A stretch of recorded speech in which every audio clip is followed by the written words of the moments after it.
Alright, here's the video review of the brand new just released Saban's Power Rangers, or should I say Hasbro's Power Rangers Beast Morphers. Last night we took a look at the three core Rangers, Red Ranger, Blue Ranger, and Yellow Ranger, and now we're going to be taking a look at the Cybervillain Blaze and Tronic, the last of the 5 figures out of Wave 1 for the basic 6-inch line. So, we're going to start things off with Cybervillain Blaze. Let's go ahead and take a look at his packaging here. And as you can see, it says Saban's Power Rangers, Cybervillain Blaze.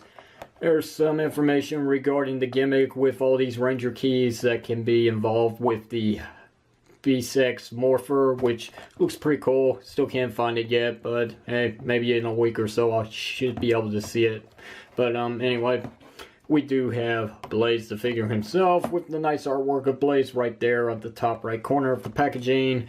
Beast Morphers right there at the top left corner, or should I say warning choking hazard would be the top left corner, but whatever, you get it. Anyway, there you have that. Onto the back of the packaging, and here we have, let me raise this up just a little bit so you can kind of see a little more of the packaging here.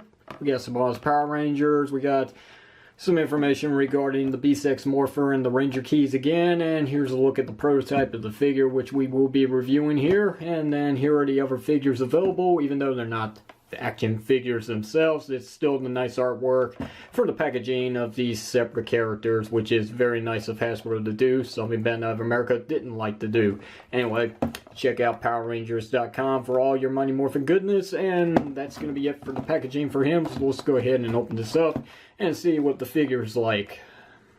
Alright, so here's Cybervillain Blaze out of the packaging, and the figure looks pretty good, on par with his screen accurate counterpart. Definitely looks like a human in an actual costume, instead of being so super muscular that it breaks the boundaries of realism, obviously, like something you would see in a comic book for superheroes. Anyway, let's take a good look at size comparisons with his counterpart, which is the Red Ranger of Beast Morphers. So here's Devin compared to Blaze. Right, Blaze was originally supposed to be the Red Ranger, but that didn't turn out as planned. So, yep. Anyway, as you can see, got some nice detail on the suit here. There's a lot of specks of silver here for the buckles on his costume, which is pretty cool. It's a nice buckler there as well, and as you can see, he's fully painted with all the straps and the belt from the back, and nice silver going all the way into the back as well. Something that I do appreciate that Hasbro's taking the opportunity on doing here, something once again Bandai of America was not capable of doing. However, we do have a little bit of some imperfections right here is the way that I'm going to say it. As you can see, we got a little bit of some scuffing on the plastic there. I don't know what exactly happened, but it could be where the mold was cut off here. I'm not so sure, but it's my figure. Your results will be different. Still though, let's take a good look at that helmet here, and as you can see, for such a dark Ranger, he is so freaking cool looking.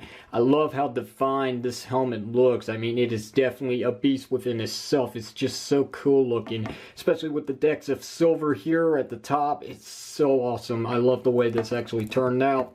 You can also see they even went to the liberty of painting his own Morpher here, which is pretty nice with the silver paint and with the highlights. I love it. Okay, so anyway, let's go to the articulation on this figure, which I gotta say, unfortunately, is a bit of a drawback here. But we do have a ball joint at the head, which works a lot better than the other Rangers, to tell you the truth, which is actually pretty good. Right, no hindrance whatsoever there. And we got the pin disc for inward and outward movement at the shoulder, and the shoulders do have a swivel cut, which you can get a complete 360 rotation thanks to the fact that his shoulder pads here are actually a very soft vinyl material, just like the Yellow Ranger skirt piece, which I do appreciate.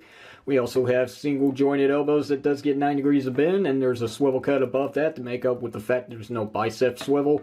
Sadly though, there's no wrist rotation, no waist rotation, and the legs, they do have a swivel cut to allow this much kicking forward and a lot going back.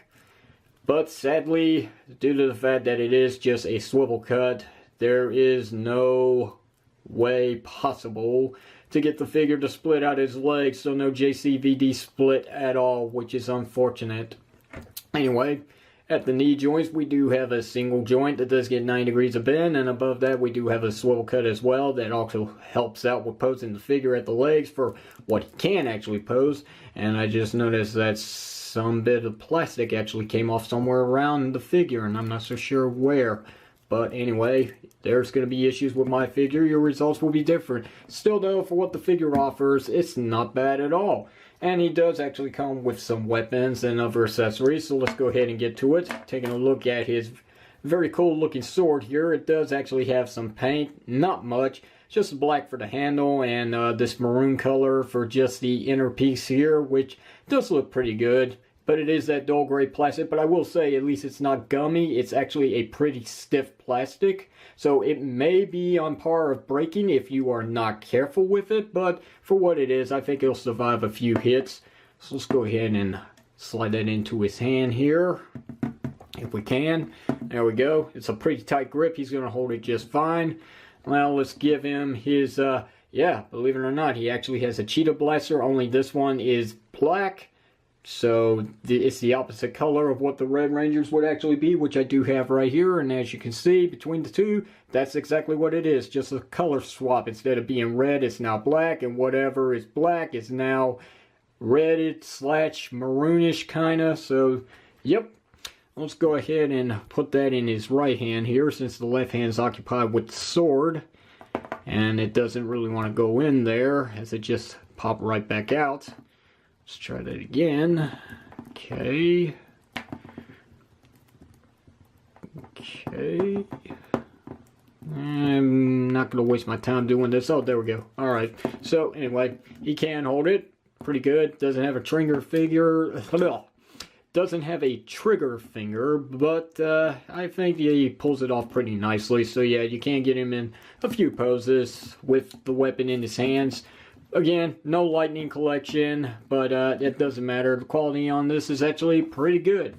Anyway, he also has one last accessory that he comes with, and that is his Ranger key, or, you know, whatever you want to call it. So, yep, the Morph X key, as I'm going to call it, does slide out, and here's a look at the key blade with that lovely green slimish color here, which makes up the blade. Looks very nice. It's got these little divots right here, which is probably the indication of what the action feature will actually be for the Morphex, or whatever it's called, B6 Morpher. It probably plays different sound variations when compared to the others here, but what this is used for the figure is there's a clip right there where you can actually attach it to his forearm, or you can just slide it on like it just did with my figure, but now it just came off. There we go. And as you can see, he can use it for battle against the Rangers if you want. And there you have that. That's pretty much the extent of the figure's play. And these are pretty tight to get off, but this one seemed to come off a lot easier than the Red Rangers. Right, so let's go ahead and bring back in Devin the Red Ranger. So get one last look at these two next to each other, which their first encounter was at a fighting dojo in the very first episode, if I'm not mistaken. And now we'll go ahead and bring in the rest of the Rangers. So here is Beast Morpher Blue, which is Ravi, and Beast Morpher Yellow, which is Zoe. And there's a good look at these figures, but we're not done. We have one more to take a look at, so just give me a moment to reset everything, and I'll be right back. Alright, so here's the final figure we're going to be taking a look at, and it's the Tronic, which is the foot soldier for this line of Power Rangers. So, taking a look at the packaging first of all, once again, Saban's Power Rangers, the B6 Morpher right here, and the feature with the keys, which I really am looking forward to getting a hold of this thing when I can find it. Anyway, there's the figure. Here's the artwork for the Tronic. Believe it or not, yeah, even the foot soldiers themselves actually have their own standard packaging, which is pretty freaking sweet. Beast Morphers, warning, choking hazard, onto the back of the packaging, and here we got the prototype figure of the Tronic, which looks pretty cool. And once again, the feature of the B6 Morpher and the Ranger keys. Check out PowerRangers.com for all of your Mighty Morphin goodies. And then here's the other figures available, which once again, not figures, but some nice artwork here. Pretty cool. Alright, so let's go ahead and open this up and see how this figure is now. Well, it's so nice to finally see some real love here for even the villains of the Power Rangers series in action figure form. Check out the Tronic, guys. Look at all this detail here that's actually painted on the guy. True, it's just a bunch of specks of silver, but it's the attention that what counts here. It's the principle of it. Even from the back, he's fully painted. So freaking awesome. And I do love the fact that this is actually a separate piece here that's actually been glued down, so it's not a part of the sculpting of the figure, so it shouldn't limit the articulation, just like can't believe I just forgot his name. Blaze, right. Blaze. So anyway, here's a good look at the head sculpt of the figure here. Looks pretty nice, even though there's not much paint work here. It is highlighted in a bunch of silver paint, which is nice. And then we've got whatever this is, maybe an eyepiece. It's kind of like a web camera in a way, isn't it? So there you have that. Check out the wrinkles on that. Look at that. That's actually very nice attention to detail. Right, look at that. Even the badge right here is actually painted. I was not expecting that at all. Pretty good job here, Hasbro. Articulation on the figure. He actually has a ball joint at the head, believe it or not. Yes, this is very nice of you. It has a pin disc joint at the shoulder. Does allow a bunch of inward and outward movement. It also has a swivel cut to allow a full 360 rotation without any hindrance. And then he's got an elbow joint, it's single jointed, does get 9 degrees of bend, and there's a swivel cut to allow some more play here. Nothing at the wrist, nothing at the waist, which is a common thing with these 6-inch figures. And the legs are on a swivel cut, so you do get this much kicking forward and a lot going back, which is nice. Sadly though, just like Blaze, there is no inward and outward movement here, so no JCVD split at all. How unfortunate. Anyway, we do have single jointed knees that does get 9 degrees of bend, and there's also a swivel cut about... And there's also a swivel cut above that, so there you go. And that's your articulation on the figure. So, not much when it comes to the villains in articulation, but you can still get him in some very nice poses against the Rangers, which is pretty cool. And we'll go ahead and take a look at his weapons that he has now. So, I don't know exactly what these are. They are very nice looking dual blades, I guess. And they do actually have paint here. It's a little hard to tell, but yes, it is painted. It is a darker grayish color here for the handles, and there's these highlights of some red striping here and there, which is nice. Looks like something you would actually see out of Halo, believe it or not. So anyway, we'll go ahead and put these in the figure's hands somehow. It's very hard plastic here for the hands, so unfortunately it's not easy actually getting these weapons in unless they actually go this way. I'm assuming this is how they actually are held. So let's get that in here now. Just like that. There we go. Well, it was a lot difficult to get it in the right hand, but hey, there you go. Now the figure's on his weapons. And the last accessory he comes with is his very own key, believe it or not. Yes, even the villains get their own Morphers key, which is very intriguing. As you can see, the divots are a lot different than they were with Blade's blade, as you can see. Alright, so it does slide down to be put away for storage, but you can also bring it back out. And yes, there's a clip right there where you can clip it onto the forearm of the Tronic, if you got it the right way, I think.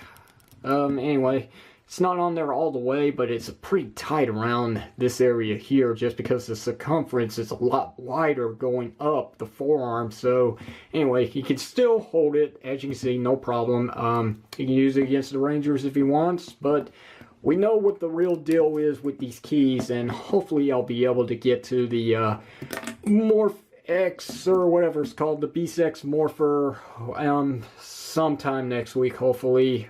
I mean, if I have to hunt it down, I will. It looks very interesting, so there you got that. Alright, so not much else to really show off here, so let's go ahead and end the video by doing one last comparison, starting off with Cybervillain Blaze compared to his Wavemate counterpart. So, yep.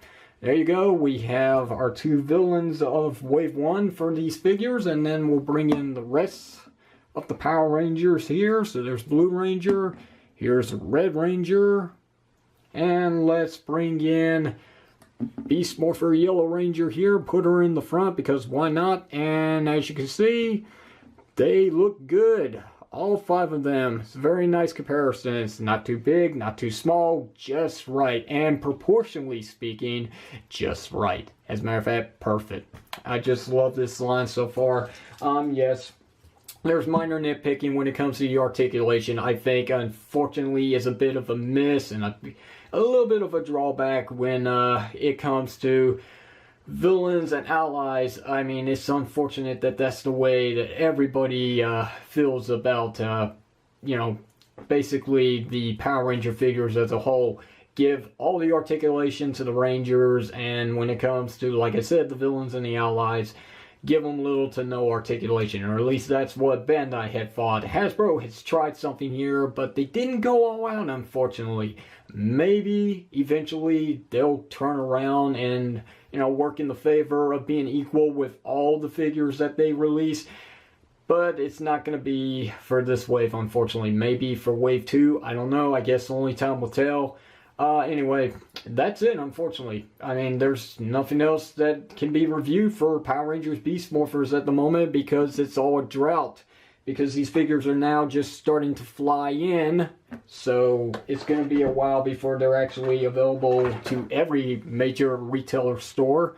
But if you're really looking interested in obtaining these figures, you can check out your local Target store or your Walmart. I'm sure there's thousands of Walmarts around you. So just pick one and maybe you might be able to find them. Not on the shelves at the moment, but they're on separate islands on the outside of the toy aisles. That's where I found my figure. So good luck, happy toy hunting, and that's going to do it for this video review. I can give these figures 2 thumbs up, even though I am being a bit biased here, because if I wasn't being, then maybe we could talk about those hip joints, right? So anyway, that's going to do it from here. This is your unprofessional toy reviewer, Hasbro sign off, and I'll see you next time. Thanks for watching.